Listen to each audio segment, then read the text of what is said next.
Excuse me, sir.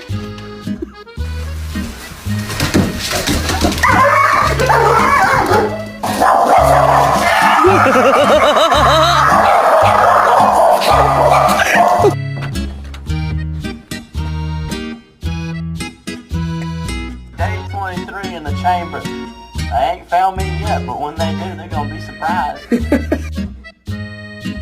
scared. You're scared. Oh my god. Oh my god.